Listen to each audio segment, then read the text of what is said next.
ಆಗುವಂಥದ್ದು, ಮುಂದೆ ನಡೆಯುವಂಥದ್ದು ಎಲ್ಲ ಅಭಿಪ್ರಾಯಗಳನ್ನ ತಿಳಿಸ್ತಾರೆ. ನಾವು ಶಾಂತ ಚಿತ್ರ ಕೇಳಬೇಕಾಗಿ ನಾನು. ನಮಸ್ಕಾರ. ಸುಬ್ಬಣ್ಣ ಅವರೇ, ಕುಲಕರ್ಣಿಯವರೇ, ವೀರಭದ್ರಪ್ಪ ಅವರೇ ಹಾಗೂ ನನ್ನ ಆತ್ಮೀಯ ಮಿತ್ರರೇ, ಸಹೋದರರೇ, ಪೆನ್ಷನ್ದಾರರೇ ಎಲ್ಲರೂ ನಮ್ಮವರೇ. ಎಲ್ಲರೂ ಯಾರಿಗೆ ಏನು ಹೇಳಿದ್ರು ಕಡಿಮೆನ ಕರೆ ಒಂದು ಹೇಳ್ಬೇಕಂದ್ರೆ, ನಾನು ನಿನ್ನೆ ರಾತ್ರಿ 11 ಗಂಟೆಗೆ ಬಂದೆ. ನಾನು ಎಲ್ಲ ಕಡೆ ಹೋಗ್ತಾಯಿದ್ದೀನಿ, ಆಂಧ್ರ ಪ್ರದೇಶ, ತೆಲಂಗಾಣ, ಕೇರಳ. ಯಾಕಂದರೆ ನಾವೇನು ಒಂದು ಕರೆ ಕೊಡ್ತೀವಲ್ಲ, ಈಗ ಒಂದು ನೋಟಿಸ್ ಕಳಿಸಿದ್ದೀವಿ ಸರ್ಕಾರಕ್ಕೆ. ಏನು ಕಳಿಸಿದ್ವಿ? 30ನೇ ತಾರೀಕು ಒಳಗೆ ನಮ್ಗೆ ನಿಮ್ಮ ಅಭಿಪ್ರಾಯವನ್ನು ತಿಳಿಸದೆ ಹೋದರೆ 4 ಮತ್ತು 5ನೇ ತಾರೀಕು ಅಧೋಗತಿಯ ಧರಣಿಯನ್ನು ಮಾಡ್ತೀವಿ ಜಂತರ್ ಮಂತರಲ್ಲಿ ಅಂತ ಅವಾಗ ಹೇಳಿದಾಗ ನಾವೇನು ಮಾಡಿದ್ವಿ, ಕೆಳಗಿಂದ ಮೇಲೆ ಹೋಗಲಿ ಪ್ರೆಷರ್, ಕೆಳಗೆ ಬೆಂಕಿ ಹಾಕೋಣ, ಮೇಲೆ ಬರ್ತದೆ. ಅದ್ರ ಪ್ರಕಾರ ಪ್ರತಿಯೊಂದು ಡಿಸ್ಟ್ರಿಕ್ಟು, ಪ್ರತಿಯೊಂದು ತಾಲೂಕಲ್ಲಿ ಈ ಕಾರ್ಯಕ್ರಮಗಳನ್ನು ಹಮ್ಮಿಕೊಂಡ್ವಿ ನಾವು. ಭಾಳ ಹೆಮ್ಮೆಯ ಸಂಗತಿ, ಭಾಳ ಸಂತೋಷ ಸಂಗತಿ. ನಮ್ಮ ಕರ್ನಾಟಕದಲ್ಲಿ ನಮ್ಮ ಸುಬ್ಬಣ್ಣ ಅವರು ಹೇಳಿದಂಗೆ 17 ಜಾಗದಲ್ಲಿ ಒಂದು ಮೆರವಣಿಗೆಯನ್ನು ತೊಗೊಂಡ್ಕೊಂಡು ಹೋಗಿ DC-ಗೋ EPF ಹೋಗಿ ಮೆಮೊರಂಡಮ್ ಕೊಟ್ಟು ಕಾರ್ಯಕ್ರಮ ಮಾಡೋದಕ್ಕೆ ನಮ್ಮ ನ್ಯಾಷನಲ್ ಎಜುಕೇಷನ್ ಕಮಿಟಿ, ನಮ್ಮ ಕರ್ನಾಟಕದ NAC ವತಿಯಿಂದ ಅವರೆಲ್ಲರಿಗೂ ನನಗೆ ಹೃತ್ಪೂರ್ವಕ ವಂದನೆಗಳು.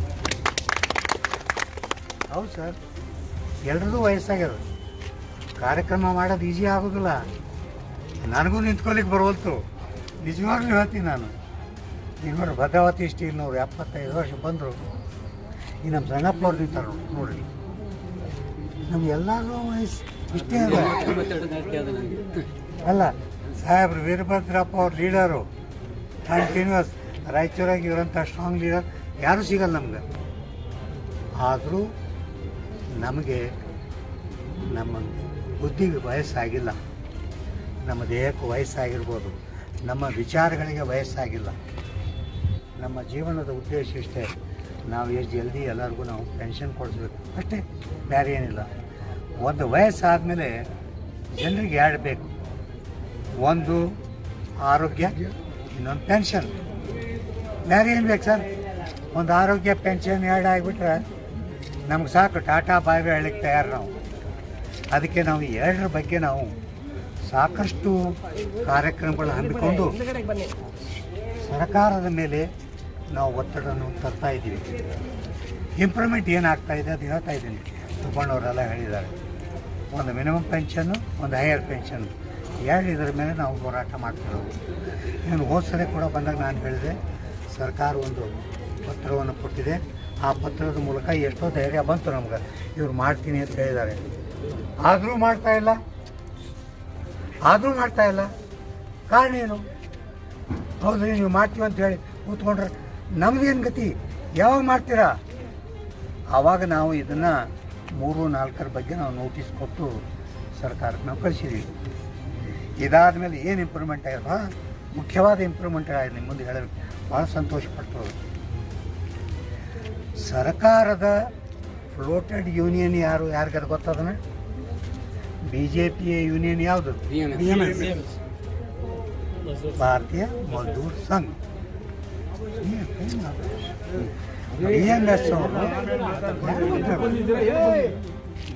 BMS ಮೊದಲು 5,000 ರೂಪಾಯಿ ಕೇಳ್ತಾರೆ.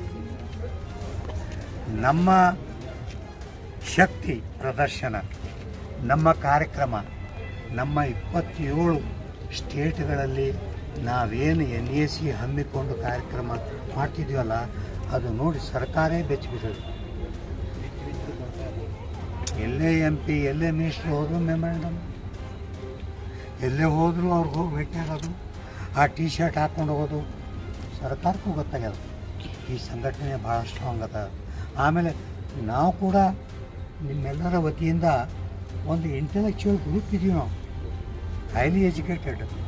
ಈಗ ನಮ್ಮಲ್ಲಿ ಇದ್ದೀವಂದ್ರೆ, ನಾನು ರಿಟೈರ್ಡ್ ಜನರಲ್ ಮ್ಯಾನೇಜರ್ ಆಗೇ ಇದ್ದೀನಿ.